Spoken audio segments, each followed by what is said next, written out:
Hey, welcome to day 4 of 30 Days of Vision. I'm really excited about what I have to share with you today. It's going to sound kind of bold, it's going to sound kind of crazy, but it's what you've come to know and sometimes love and sometimes hate about me. But one thing about our vision here at Youth For Christ Roxboro is I really want to write the book on Youth For Christ ministry to rural areas. Yes, I know we're in the city limits, but in a town this small, everybody's still rural. And I remember being at a midwinter conference in San Diego.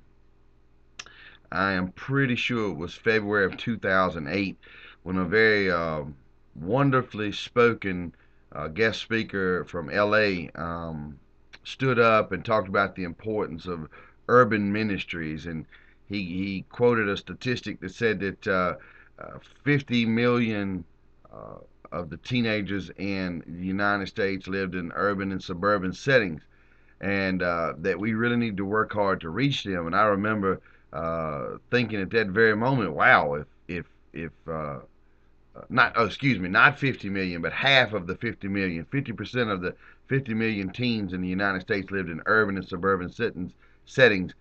I remember thinking, wow, if half of them are there, then half of them are where else? And they're in rural settings. And so I thought to myself then, if he's not counting small towns and the countryside, then half of the work belongs to people in rural settings. And I said, that's me. That's me. Um, and that's what I want to do. Youth for Christ in the United States typically is situated in suburban settings, but I know it's a lot of people like in San Antonio, Texas, and Columbus, Ohio, who are working hard to establish really wonderful inner city ministries. And it's a big push toward that through one of the Youth for Christ ministries called City Life.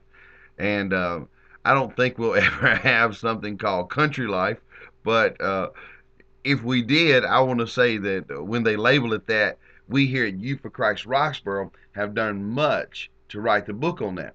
And something we've come to understand through our work with the people in Columbus and their wonderful research and ministry research both, we've come to learn that what happens in rural settings is you have a lot of the same mentality and struggles that you'll have in inner city ministry, but what you'll have is less centralized resources to give people to help them navigate the problem areas of life.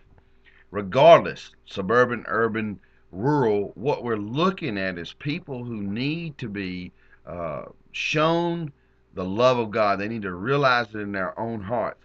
And so part of that vision of every, and part of our geographical vision, and part of who we think God is shaping us into being here at Youth for Christ Roxboro, we are bold enough to say that we want to write the book so that if chapters in the countryside of Iowa and Montana and Kentucky, if people have a dream of doing this type of ministry, but they're not in that urban or suburban setting, that somebody somewhere is giving them a, a landmark.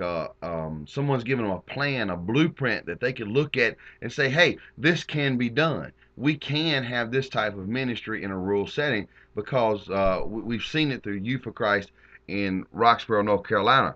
I can't wait for that day when people get on the phone and they look at us and they say, we know what to do because they've shown us the example. Another thing that's really exciting that's a part of this to me is when we built our youth center, we were one of a kind. And so we can say that this might not work in every rural setting, but it's worked here and it is working here. And we think it's a viable part of our ministry. So when I tell you that we want to write this handbook, we're well on the way. Do we have all the answers? No. But what is very important to us is establishing rural ministry and having a pattern for it and actually being the pioneers in this area. So that's part of our vision here at Youth for Christ. So every time that you walk into one of our ministry settings in a club, at the warehouse, whenever you're partnering with us and reaching young people in any way and raising up disciples, I want you to know that you're a part of something we're consciously working on to be an example not only to local ministries, but to the ministries around the nation and around the world that you can reach young people and raise up disciples of Christ anywhere in the world, even out in the countryside. Listen, as we unfold this vision and this mission, you hang in there, and I hope the excitement builds, and I hope you realize how much of an important part you are in the calling God has given you for Christ Roxboro. Hang on and keep listening. Thanks.